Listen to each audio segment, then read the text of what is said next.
종려주일 오후 예배 오신 여러분 모두를 주님의 이름으로 환영합니다. 오늘도 우리 종려주일 찬양 호산나 다윗의 자손께 호산나 불러 왕중의 왕. 오늘 덜로그 찬양팀의 귀한 찬양, 또 우리 교회가 드리는 이 찬양과 경배를 우리 주님이 기쁘게 받으시는 줄 믿습니다.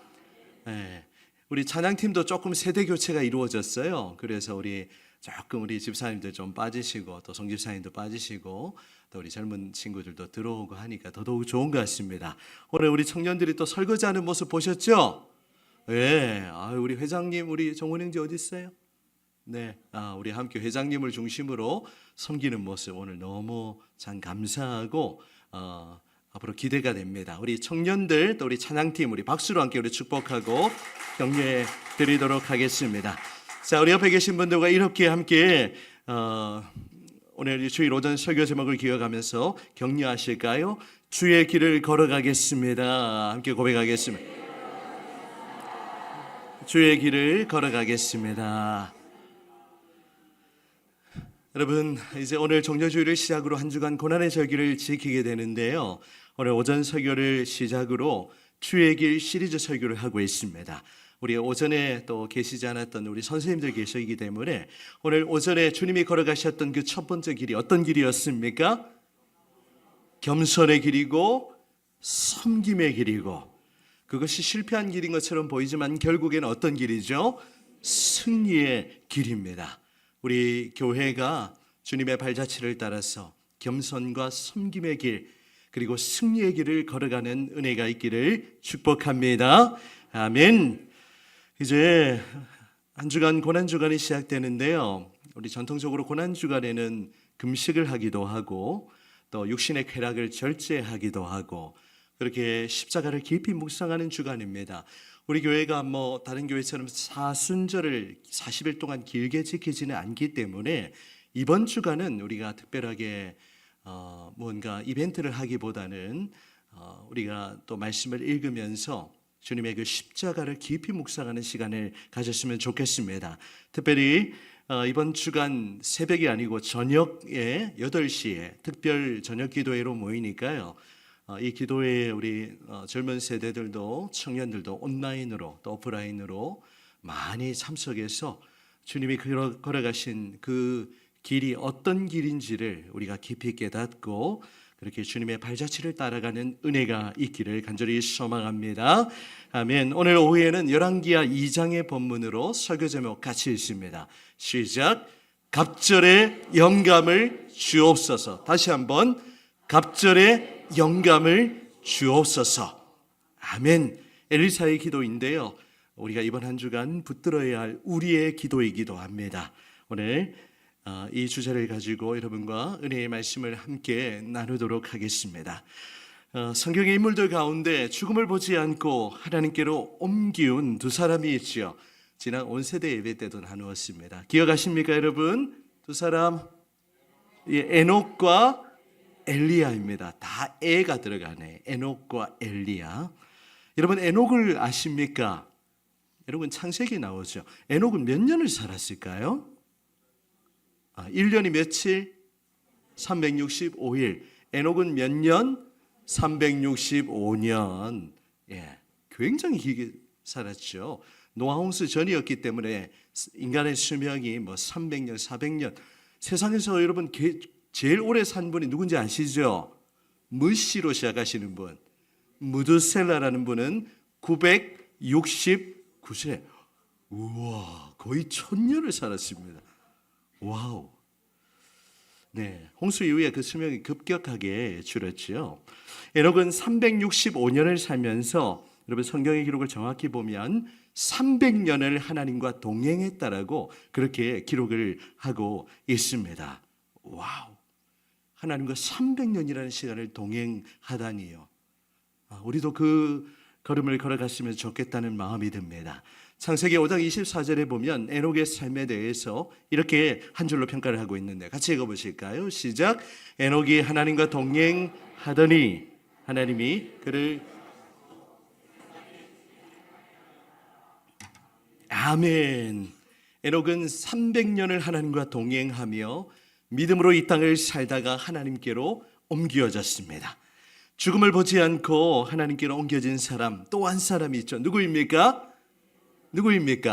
예, 오늘 본문에 나타나는 엘리야입니다. 오늘 보면 11절을 보시면 두 사람이 길을 가며 말하더니 불수레와 불말들이 두 사람을 갈라놓고 엘리야가 회오리 바람으로 하늘로 올라가더라. 그렇게 기록하고 있습니다. 사진을 한번 보시면 이 장면을 이렇게 누가 그림으로 그려놓았는데요. 엘리야와 엘리사의 사이를 불말과 또 불수레가 지나가면서 그들의 사이를 갈라놓았고, 엘리야는 무엇을 타고 하늘로 승천했습니까? 네, 회오리 바람을 타고 하늘로 승천했다라고 그렇게 성경 기록합니다. 여러분, 나의 사랑하는 책이라는 찬송가 가사에 보면 주의 선지 엘리야 병거 타고 하늘에 올라가던 일을 기억합니다. 이 가사가 있는데 정확하게 표현하면 회오리 바람을 타고 그렇게 하늘로 승천했습니다. 엘리야는 정말 특별한 은혜로 예수님과 같이 하늘로 승천하는 그 영광을 맛보았던 것이죠.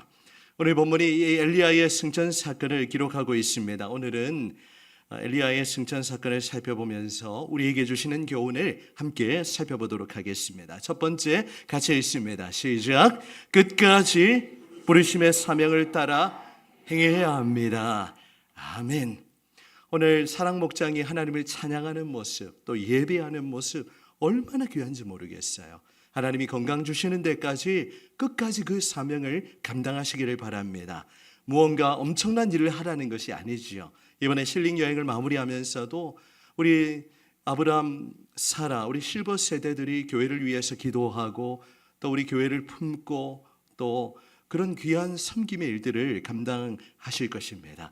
엘리야도 그랬어요. 엘리야도 끝까지 부르심을 따라서 그 사명을 감당했습니다. 이제 하나님의 부름을 받을 때가 거의 다 되었는데 엘리야가 승천하기 전에 하나님은 엘리야를 곳곳으로 보내시죠. 우리가 오늘 읽지 않은 부분에 보시면 2절에 보면 어디로 보내십니까? 여호와께서 나를 2절에 보면 베델로 보내시니라 기록합니다. 4절에는 어디로 보내실까요? 4절에는 여러분 성경을 보시면 여호와께서 나를 여리고로 보내시느니라. 또 6절에는 보면 엘리야를 또 어디로 보내십니까? 6절에는 여호와께서 나를 요단으로 보내시느니라. 지금 길갈에 있는 엘리야를 하나님이 베델로 또 여리고로 그리고 요단으로 그렇게 보내시는 것을 우리는 보게 됩니다. 하나님은 엘리야를 이 곳곳 이스라엘의 곳곳으로 보내셔서 그가 마지막으로 해야 할 일들을 마무리하도록 하셨던 것이죠. 그래서 오늘 2장 1절부터 7절에 보면 반복 기법을 통해서 메시지를 강조하고 있는데요. 엘리야와 엘리사가 똑같은 대화를 주고받는 것을 보게 됩니다. 자, 이제 엘리야에게 남은 사명이 있었는데 그 사명이 무엇이냐면 자신이 떠나가니까 누군가 이스라엘을 섬겨야 하지 않겠습니까? 그 선지자가 누구죠? 엘리사입니다. 이미 엘리사는 엘리야의 곁에서 오랜 기간 이 선지 생도로서 훈련을 잘 받았습니다. 그래서 이제 얼마든지 엘리야를 대신하여 사역을 할 수 있는 그런 위치도 되었어요. 하지만 이 마지막에 다시금 이 엘리사를 이렇게 선지자로 확약하는 또 확증하는 그런 시간을 보내고 있는 것입니다. 엘리야는 이제 엘리사에게 이 이스라엘의 곳곳으로 떠나면서 따라오지 말라라고 엘리사에게 따라오지 말라라고 그렇게 이야기했습니다. 너는 나를 따라오지 말고 그냥 여기 머물러라고 그렇게 권면을 하죠. 그런데 엘리사는 지지리도 말을 듣지 않았습니다. 따라오지 말라면 어떻게 됩니까? 안 따라가야죠. 그런데 어떻게 대답하는지 보시겠어요? 2절 하반절을 보시면 2절 하반절 엘리사가 이르되 같이 읽어보실까요? 여호와의 살아계심과 시작. 여호와의 살아계심과 당신의 영혼이 살아있음을 두고 맹세하노니 내가 당신을 떠나지 아니하겠나이다 하는지라. 이에 두 사람이 베델로 내려가니 기록하고 있습니다. 가는 곳곳마다 따라가겠다는 거예요. 스승인 엘리야의 곁을 절대로 떠나지 않겠다는 거예요. 여러분, 따라가는 게 맞습니까? 아니면 엘리야의 말대로 안 따라가는 게 맞습니까? 여러분 어떻게 생각하세요? 따라가는 게 맞습니까? 네. 지금 엘리야의 의도는 진짜 따라오지 마라 이게 아니에요. 이 지금 엘리사가 어떠한 마음으로 그렇게 선지자의 사명을 감당할지 테스트를 하는 겁니다. 이 믿음의 테스트 합격했을까요? 불합격했을까요? 합격했어요. 끝까지 엘리야의 곁을 따라가면서 자신도 이스라엘을 돌아보며 그 사명을 감당하겠다는 그 의지를 피력하고 있는 것입니다. 엘리야는 이처럼 엘리사와 함께 마지막 남은 사명을 감당하고 베델과 여리고 요단을 차례로 그렇게 방문하게 되었던 것이죠. 여러분, 엘리야는 마지막 그 순간 승천하기 직전까지 부르심의 사명을 따라 행했습니다. 하나님은요, 시대마다 사람을 세우시고 사람을 통해 일하시거든요. 그래서 교회는 건물이 아니고 사람입니다. 여러분 한 분 한 분이 얼마나 중요한지 몰라요. 요즘에 우리 한백영제 여러분 옛날 비하면 많이 변했죠. 이름 밝혀서 죄송하지만 요즘에는 밝고 저하고 이야기도 참 잘 나누고, 제가 오늘 이렇게 얘기했습니다. 우리 한백영제가 우리 주의 교회에서 함께 예배하는 모습 보니까 너무 감사하고, 우리 한백영제는 우리 교회에 꼭 필요한 존재라는 그런 축복의 말씀을 전해 주었습니다. 잘했죠? 여러분도 많이 격려해 주세요. 그렇게 여러분 한 분 한 분이 계시기 때문에 우리 교회가 존재하는 겁니다. 오늘 오후에도 보니까 우리 특별히 이쪽이 전부 다 앉아 계시는데, 네, 이쪽 분단에 다 앉아 계시는데 우리 한 80, 한 6분 정도 이렇게 앉아서 예배하는 모습을 보니까 얼마나 감사한지 모르겠어요. 우리가 가장 중요하게 생각해야 되는 그 사명이 있다면 무엇입니까? 하나님을 예배하는 것이죠. 하나님을 예배하는 것에는 우리가 타협이 없어야 돼요. 부득이하게 주일에 일을 하는 경우에 어쩔 수 없지만 우리가 하나님을 예배하는 이 일에는 우리가 결코 우리가 타협을 하지 말아야 하는 것입니다. 하나님은 각 사람을 부르시고 여러분으로 하여금 우리 여러 가지 사명을 감당하도록 하셨어요. 개인적으로 가정을 돌보고 또 남편과 아내를 섬기며 부모님을 모시고 자녀 손주들을 섬기는 것도 귀한 사명입니다. 우리 사랑 목장 식구들 그 사명 감당하셨으면 좋겠어요. 또 하나님이 우리의 삶의 터전에서 우리 또 식당을 운영하시는 분도 계시고 또 사업을 하시는 분도 계시고 또 이렇게 출근하는 분도 계시고 또 요양병원을 섬기는 분들, 또 우리 가정을 다니면서 요양일 하시는 분들 많이 계시죠. 그건 누가 허락하신 일입니까? 누가 허락하셨어요? 네, 하나님은 교회 일만 사명이라고 하셨을까요? 아니겠죠.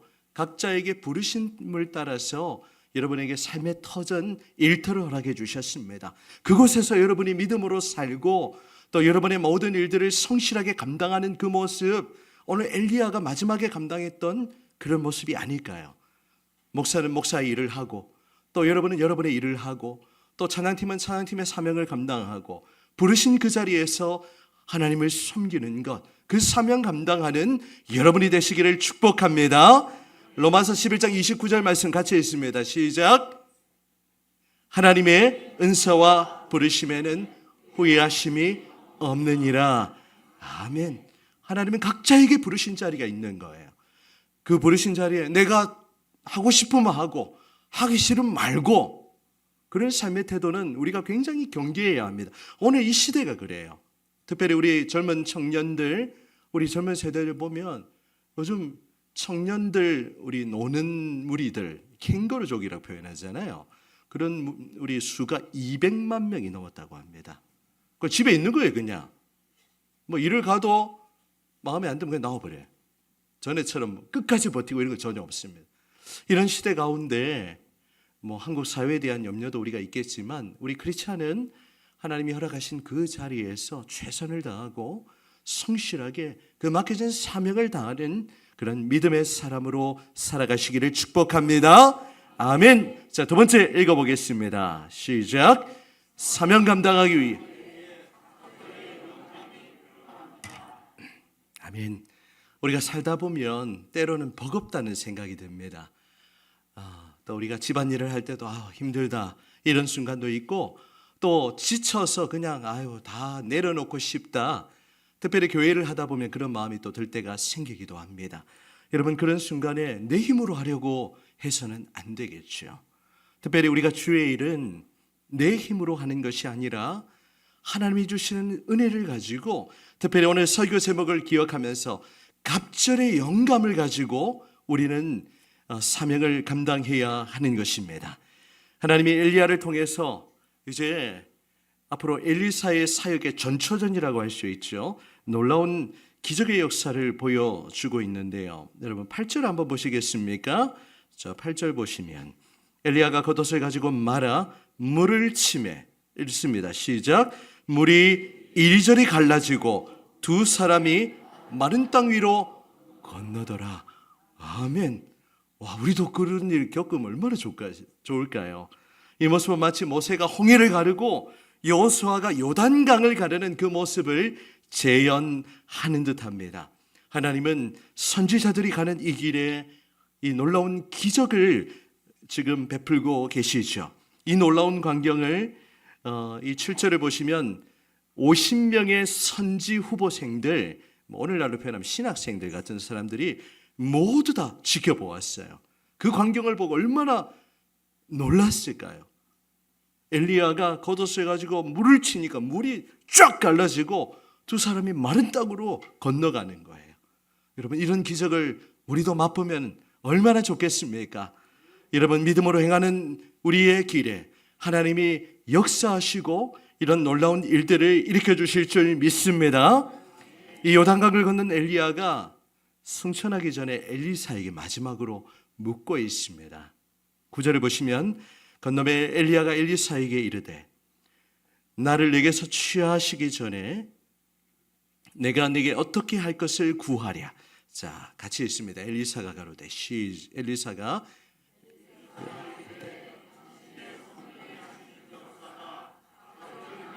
내게 있게 하소서 하는지라. 아멘. 당신의 성령이 하시는 역사가 다시 한번 보여주시면 갑절이나 내게 있게 하소서. 이 엘리사의 마지막 기도를 여러분들이 기억하시기를 바랍니다. 지금 엘리야가 떠나기 전에 엘리사에게 무엇을 해줄까 묻고 있잖아요. 그런데 엘리사가 무엇 달라고 했습니까? 다른 거 구하지 않았죠. 무엇을 구했습니까? 당신의 성령이 하시는 역사가 갑절이나 2배나 자신에게 있게 해달라는 그러한 간구를 하고 있는 것입니다. 여러분, 이 구절의 한글 개역판 성경을 보시면 이전 번역이죠. 이렇게 기록해요. 당신의 영감이 갑절이나 내게 있기를 구하나이다. 그렇게 번역이 되어 있습니다. 그것을 이제 조금 더 원문에 가깝게 당신과 함께한 성령의 역사가 갑절이나 내게 있기를 원합니다. 그렇게 번역을 하고 있어요. 엘리사는 엘리야에게 있었던 그 성령님의 역사하심이 갑절이나 고비나 2배나 자신에게 있기를 그렇게 기도하고 있는 것입니다.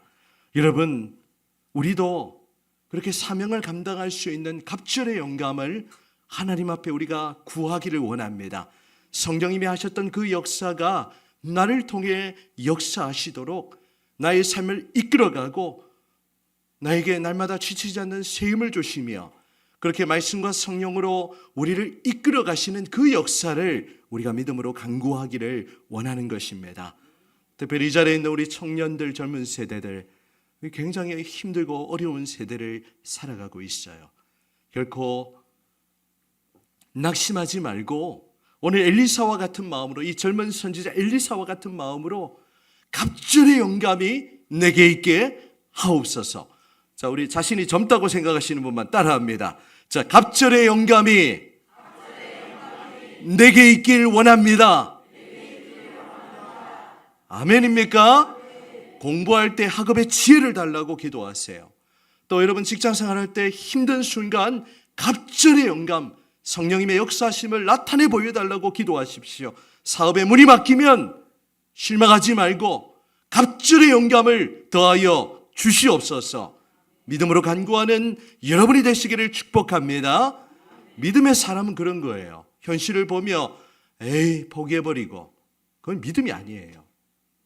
우리가 주님의 길을 따라가려면 상황은 늘 어렵습니다. 앞으로는 더 어려워질 거예요. 불보듯 뻔한 일입니다.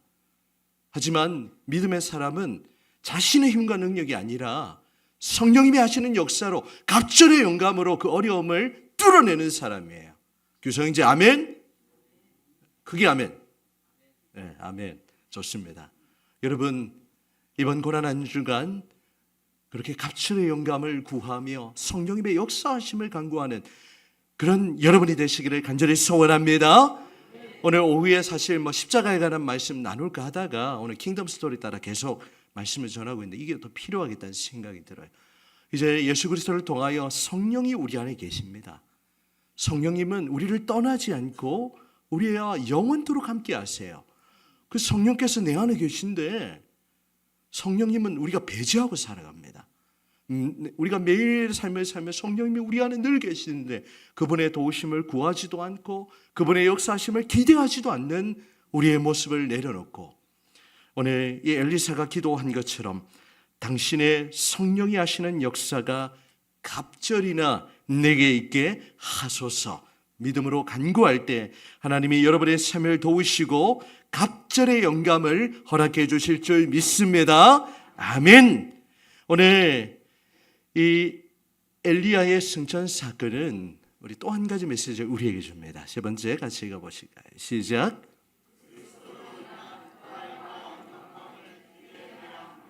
네, 우리가 십자가와 고난주간 이것이 끝이 아니에요. 우린 다음 주 영광스러운 주님의 부활을 기대하면서 고난주간을 보내는 겁니다. 이거 없이 보내는 건 또 다른 이야기죠.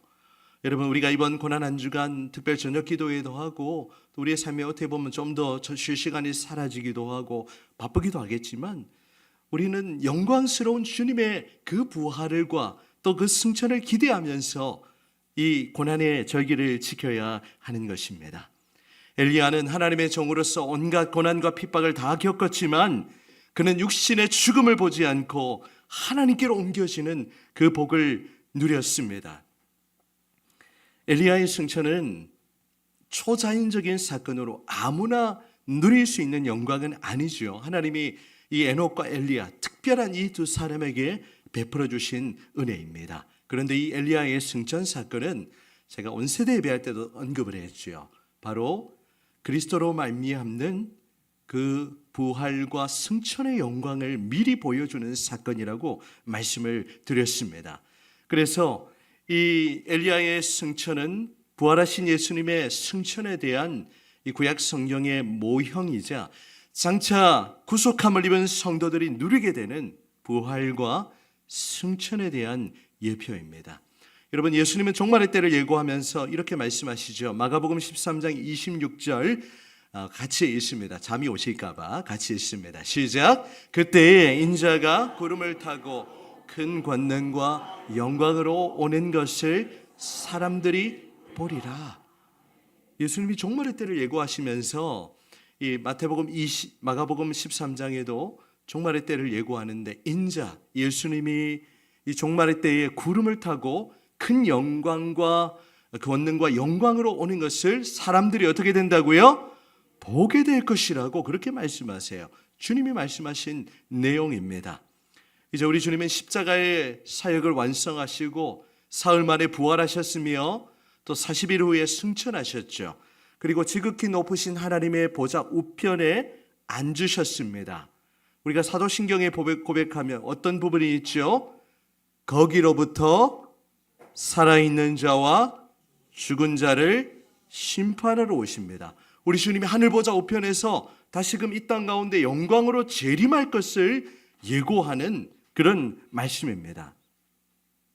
예수님이 그렇게 큰 영광으로 오게 될 텐데 주님이 오시는 그때에 살아있는 사람은 실제로 주님의 그 재림을 보게 되겠죠.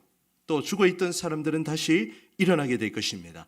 바울은 데살로니가 교회에 보내는 첫 번째 편지에서 이렇게 말씀하고 있습니다. 데살로니가 4장 17절 주께서 호령과 천사장의 소리와 하나님의 나팔 소리로 친히 하늘로부터 강림하시리니 같이 읽습니다. 시작.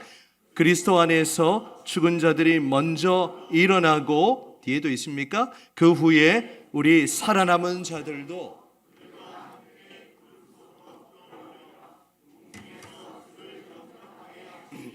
그리하여 우리가 항상 주와 함께 있으리라. 아멘. 이 그리스도로 말미암는 이 놀라운 이 영광을 우리에게 보여주는 그런 말씀이에요. 여러분, 우리는 이 땅의 삶이 전부가 아닙니다. 오늘 엘리야가 승천하는 그 영광을 누렸듯이 우리도 그리스도로 말미암아 부활의 영광, 또 우리도 주님과 함께 그렇게 승천하는 그 영광을 누리게 될 것입니다.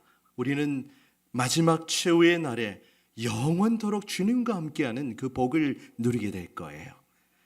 오늘 하나님께서 엘리야의 승천 사건을 통해 우리에게 그것을 기대하고 소망하도록 우리를 이끌어 주십니다. 여러분, 우리가 가지고 있는 믿음이 만일 이 땅뿐이라면 고린도전서 15장에 보면 모든 것이 다 헛것이라고 헛된 것이라고 말씀하고 있죠. 우리는 이 땅의 삶을 소망하는 자가 아니라 저 영원한 하나님의 나라를 꿈꾸며 소망하는 자들입니다. 이 소망 가지고 그렇게 믿음으로 모든 삶을 살아가는 그런 여러분이 되셨으면 좋겠어요. 이 부활에 대한 영광과 또 그 주님과 영원토록 함께하게 되는 그 기쁨이 이 땅에서의 어떤 어려움도 이기게 하고 견디게 하는 버팀목이 되는 줄 믿습니다. 사랑하는 여러분, 이제 오늘 설교를 마무리하면서 하나님께서 우리에게 주시는 여러 가지 또 말씀을 들으며 이번 한 주간 우리가 고난의 절기를 지키는 가운데 그리스도의 십자가를 깊이 묵상하고 그것에 끝나는 것이 아니라 이제 십자가 이후에 그 영광스러운 부활을 기대하고 또 소망하고 그렇게 우리의 삶의 부르심을 따라 최선을 다하며 주어진 삶 가운데 맡겨주신 사명을 감당하기를 원합니다. 때로는 버겁다 느껴지는 그때에도 포기하지 마시고 오늘 설교의 제목 다시 보여주십니다. 시작. 갑절의 영감을 주옵소서. 다시 한번 갑절의 영감을 주옵소서. 다시 한번 갑절의 영감을 주옵소서. 날마다 성령님의 역사하심을 경험하는 저와 여러분의 삶이 되시기를 주님의 이름으로 축원합니다. 아멘.